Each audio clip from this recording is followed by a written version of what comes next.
Welcome to leader TV. మనం ప్రస్తుతం సోమాజిగూడ క్లబ్లో ఉన్నాము. అయితే గద్దర్ గారి మరి అయితే 3వ వర్ధంతి సభ ఉందో ఆ సభకు సంబంధించిన సన్నివేశం మన పోస్టర్ ఆవిష్కరణ ప్రెస్ మీట్కి రావడం జరిగింది. సో మరి ఈ సంవత్సరం కూడా ఎప్పట్లాగే మరి ఎవరైతే ప్రజాకవి ఉన్నారో వారి యొక్క 3వ వర్ధంతి సభని గద్దర్ అన్న ఫౌండేషన్ ఆధ్వర్యంలో మనం నిర్వహిస్తున్నారు. అయితే ఈ కార్యక్రమాలను ఫౌండేషన్ అధ్యక్షులు సూర్యం గారు ఎవరైతే ఉన్నారో వారి మాటలు అడిగి తెలుసుకుందాం. అయితే ఎప్పటిలాగే 3వ సంవత్సరం కూడా వర్ధంతి సభని మరి చేపట్టే కార్యక్రమంలో వారి యొక్క పోస్టర్ ఆవిష్కరణ చేశారు. మనతో పాటు సూర్యం గారు ఉన్నారు, వారి మాటలు అడిగి తెలుసుకుందాం. మిత్రులకి గద్దర్ అన్న 3వ వర్ధంతి సందర్భంగా గద్దర్ ఫౌండేషన్ స్మారక సభను ఏర్పాటు చేస్తూ ఉంది. ఈ స్మారక సభలో రవీంద్ర భారతిలో సాయంత్రం 4 గంటల నుంచి 8 గంటల వరకు స్మారక సభ కొనసాగుతుంది. దాంట్లో ముఖ్యంగా బాబాసాహెబ్ అంబేద్కర్ గారి మనవరైన ప్రకాష్ యశ్వంత్ అంబేద్కర్ గారు స్మారక ఉపన్యాసం ఇవ్వబోతూ ఉన్నారు. వారితో పాటు మాడభూష శ్రీధర్ గారు, గద్దర్ ఫౌండేషన్ చైర్పర్సన్ శాంతా సిన్హా గారు, అట్లాగే ఫౌండేషన్ సభ్యులు మరియు ముఖ్య అతిథులుగా జూపల్లి కృష్ణారావు గారు మరియు డైరెక్టర్ అయిన ఏనుగు నరసింహారెడ్డి గారు, ఇలా అనేక మంది ఈ సభలో పాల్గొంటూ ఉన్నారు.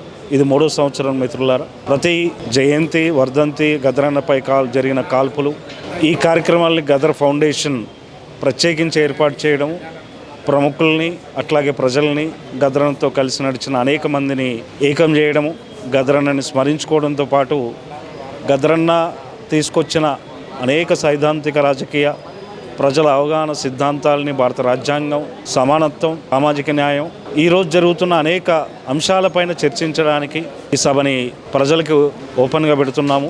అందరూ కూడా ప్రత్యేకించి పాల్గొని సభను విజయవంతం చేయాల్సిందిగా కోరుతా ఉన్నాం.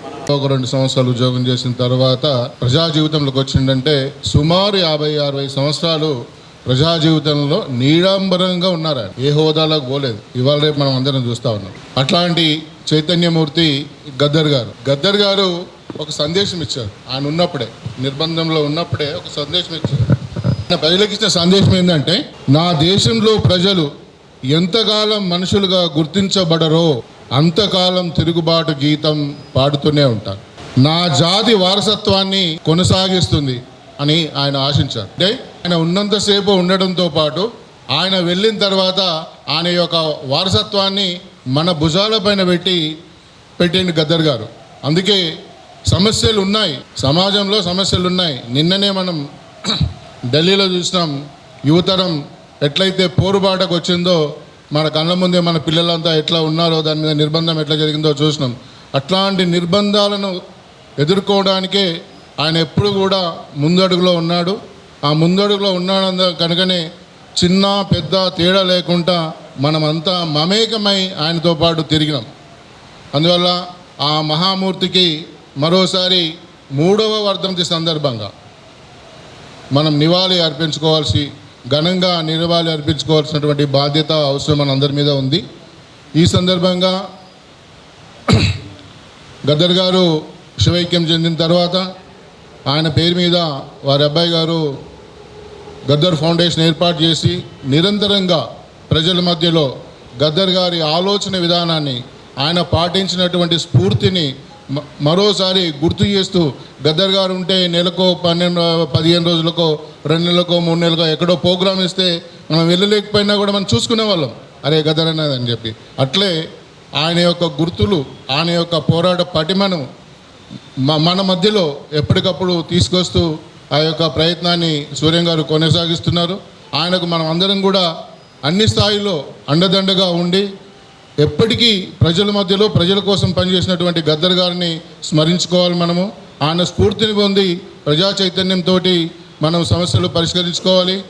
ప్రధానంగా మనకున్నటువంటి ఒక డిమాండ్ ఏంటంటే, స్వయంగా రాష్ట్ర ప్రభుత్వం ముందుకొచ్చి గద్దర్ గారి యొక్క సేవలను గుర్తించి ఆయనకు స్ఫూర్తి భవనాన్ని నెక్లెస్ రోడ్లో కేటాయిస్తాము, దానికి కావలసిన నిధులు కూడా ఇస్తామని ప్రకటించి 3 సంవత్సరాలు గడిచిపోయింది. మన అందరిలో ఆందోళన ఉంది అభిమానులుగా. కనుక ప్రభుత్వం వెంటనే దీన్ని చర్య తీసుకొని రకరకాల కారణాలు చెప్పుడు మానేసి కార్యాచరణ తీసుకొని వాళ్ళు కనుక ముందుకు పోకపోతే, ఇందాకనే శ్రీనివాసులు మిత్రుడు చెప్పినట్టుగా దీన్ని మరోసారి కాంగ్రెస్ ప్రభుత్వం మీదనే ఒత్తిడి తీసుకొచ్చి మరో ఉద్యమం తీసుకురావాల్సినటువంటి అవసరం మన అందరి మీద ఉంది. ఈసారి ఖచ్చితంగా దాన్ని నెరవేర్చుకోవాల్సినటువంటి బాధ్యత కూడా మన అందరి మీద ఉంది. కనుక మనందరం దీనికోసం ఆలోచన చేయాలని విజ్ఞప్తి చేస్తూ ఉన్నాను. ఈ సందర్భంగా 6వ తారీఖు ఆగస్టు నాడు రవీంద్ర భారతిలో సాయంత్రం నిర్వహించబోయే గద్దర్ గారి వర్ధంతి సందర్భంగా ఏర్పాటు చేసిన సమావేశానికి ఫౌండేషన్ తరఫున అందరికీ కృతజ్ఞతలు. ప్రధానంగా పోచబోయిన శ్రీనివాస్ గారు, క్రాంతి గారు, అన్న సుల్తాన్ యాదగిరి గారు,